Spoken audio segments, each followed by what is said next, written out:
juga mendengar itu, Anda jangan berhenti sampai Anda menemukan titik api masalah.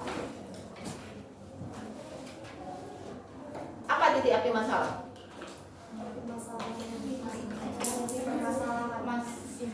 Ujung. Apa titik api masalah itu? Masalah utama, masalah yang muncul. Penyebab utama masalah itu. Orang-orang fobia sering tidak menyadari penyebab utama itu. Ya. Saya tiba-tiba fobia kecoa, saya tiba-tiba fobia tikus, saya tiba-tiba fobia bulu. Ini ada dalam sebuah kaset fobia saya punya. Kalian kalau mau ngambil silakan, nanti saya berikan kepada kalian kaset fobia di Secret, apalagi saya punya itu. Saya bagus-bagus kaset saya, tapi hanya dalam bentuk sok yang simpan karena CD-CD-nya saya punya zaman dulu. Dan dalam kaset fobia itu begini saudara. Jadi dia fobia bulu ya. Jadi pernah, dan itu usianya dalam kaset itu sudah sampai, kalau dilihat dari wajahnya itu sudah 55 tahun. Sudah 55 tahun dan dia tidak sembuh-sembuh, sudah terapis, dan terakhir terapis ini baru berhasil menyembuhkan dia gitu kan. Akhirnya si terapis ini menyuruh dia, karena sebelum dia disembuhkan, coba cari titik api masalahnya. Dia kan kalau di sana kan macam-macam saudara. Di Amerika itu namanya terapi perilaku ya. Orang-orang ahlinya juga. Mereka datang itu memang dengan berpakaian jas, tidak berpakaian santai, datang ke konselingnya itu dengan berpakaian memang pakaian ya berpakaian seorang yang bekerja lah gitu ya. Bukan jas, maksudnya pakaian bekerja rapi gitu. Jadi akhirnya disuruh dia carikan apa ini muncul dalam diri kamu. Akhirnya muncul, baru dia sadari, dia carilah neneknya. Dia cari ke kampung, pergi dia ke kampung dan ditanya sama neneknya, bagi apa yang terjadi pada zaman saya dulu. Oh, kamu dulu ketika saya ajak ke pantai tiba-tiba ada burung, kamu teriak kencang. Di situ baru ketemu dia. Oh, ternyata awal dari fobia saya itu adalah pada saat itu terjadi.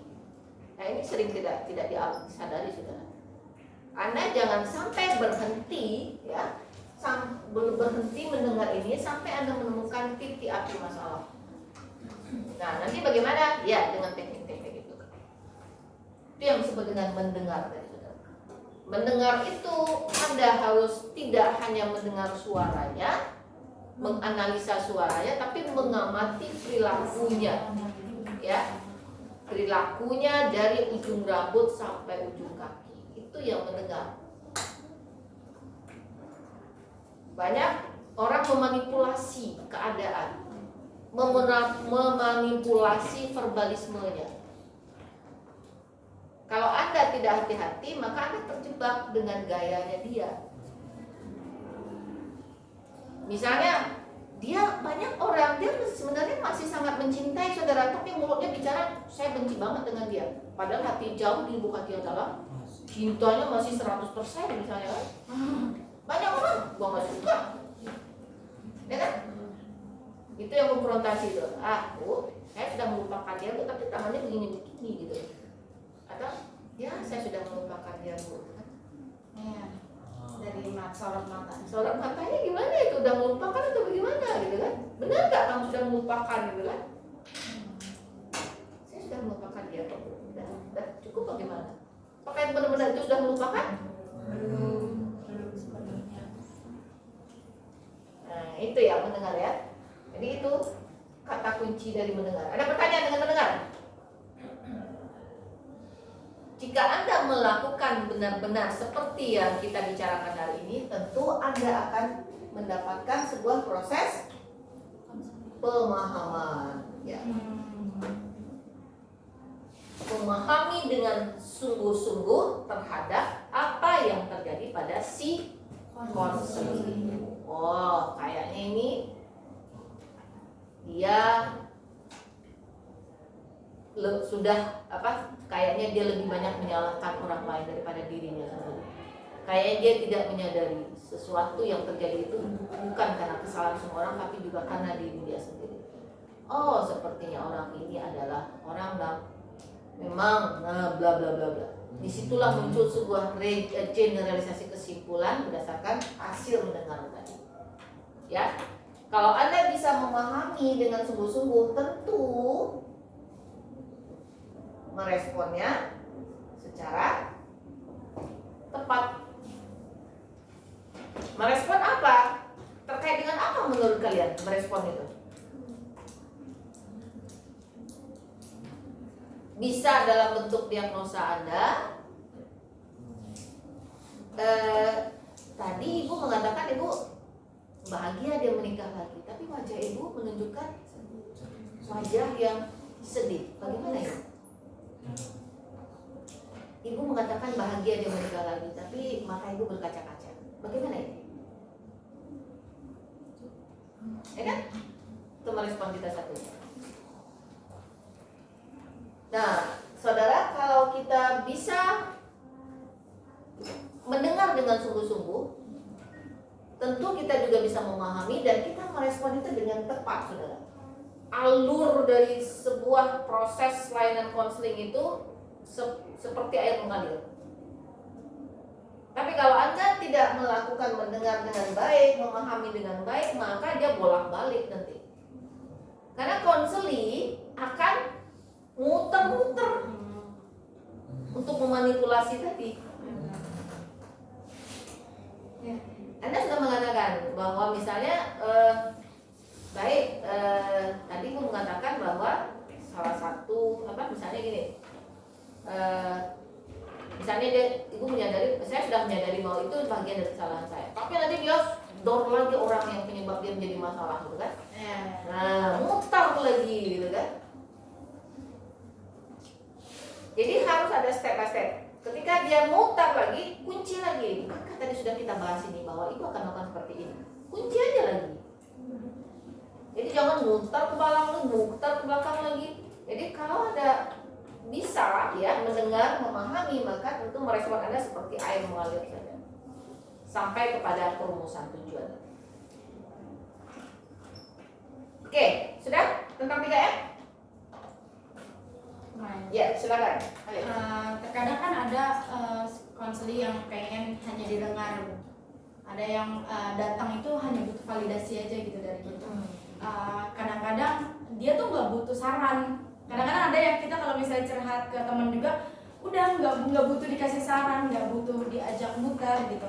Nah, nggak butuh dia tuh udah ada di dalam posisi seegoisnya gitu. Jadi dia pengennya dibenerin, dia pengen diiyain dulu gitu untuk sampai ke situ. Nah, setelah tadi aku mendengar pemahaman daripada apa yang tadi Ibu jelaskan, bahwa konseling itu jangan sampai kebawa sama audiens, kita jangan sampai ngeiyain aja. Nah, itu caranya bagaimana Ibu biar kita bisa memposisikan gitu, kapan kita harus iya dan kapan kita bisa tahu kita harus sedikit agak tegas sehingga kita bisa memunculkan titik api dari permasalahan tersebut. Terima kasih. Oke, baik. Kapan kita tegas? Kapan kita berusaha untuk mengarahkan selama proses konseling itu terjadi? Makanya saudara, di awal pembahasan kita minta deskripsi dulu nih. Boleh silakan ceritakan gambaran yang sedang ibu rasakan saat ini, gambaran masalah kah namanya. Tapi kalau kita bicara masalah kadang-kadang orang nggak suka tentang apa yang ibu rasakan, langsung aja apa yang ibu rasakan saat ini. Entah itu rasa senang, entah itu rasa kegalauan, silakan ceritakan kepada kami di sini. Nah, di situ akan dia cerita deskripsi semua yang dia rasakan. Disitulah pentingnya kita memilih masalah. Jadi dia akan bicara tentang, wah tadi saya benar-benar suami saya seperti ini, rasa saya sakit hati, terus anak saya juga begini, benar-benar ibu, anak saya ketika gini. Nah di situ perlulah tingkat analisis kita, kemampuan kita dalam menganalisa, dalam ketika dia melihat, menyampaikan masalahnya, ya ketika dia cerita tentang berbagai hal, entah menyangkut suaminya, menyangkut dirinya sendiri, menyangkut anaknya. Baik, dari semua yang ibu gambarkan, menurut ibu apa yang paling penting saat ini kita diskusikan dulu? Jadi jangan terima semua begitu saja, harus dipilih salah satu. Moga-moga dengan satu pengentasan bisa menyelesaikan semuanya. Ya, boleh saja di situ terjadi. Misalnya saya pengennya yang masalah seperti ini, Bu. Kalau yang ini bagaimana, Ibu? Misalnya boleh saja karena kalau memang mungkin menurut kita itu lebih penting gitu. Misalnya terkait dengan perasaannya kah? Bukan, Bu, saya pengen saya selesaikan dulu dengan masalah suami saya gitu kan. Nah, kalau menurut kita memang itu yang ada hal lain yang perlu diselesaikan dari deskripsi yang dia sampaikan, kenapa tidak kita usulkan juga gitu. Jadi harus dipilah, saudara. Nggak bisa kita menyelesaikan satu konseling dengan semua masalah yang dirasakan oleh si konseling, nggak bisa. Bisa saja satu konseling selesai satu hari ini, besok masalah yang lain, besok masalah lain. Bisa saja itu terjadi.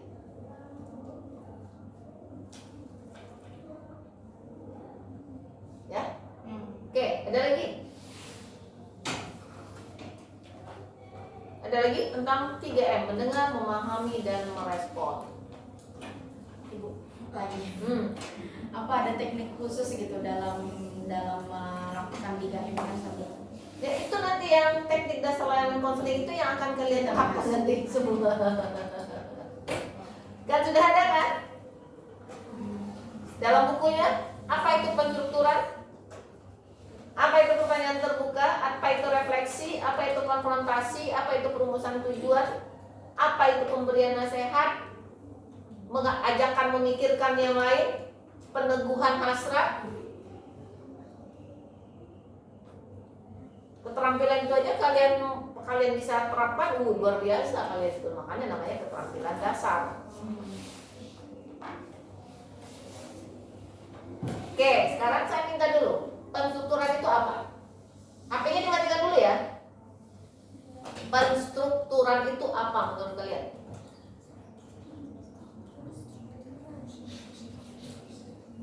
Nah, bukunya nggak dibaca. Peninjauan. Ayo, dibaca modulnya. Gimana? Hah? Mau ambil masker dulu. Ambil bawa ke rumah sakit. Kenapa dibawa ke rumah sakit?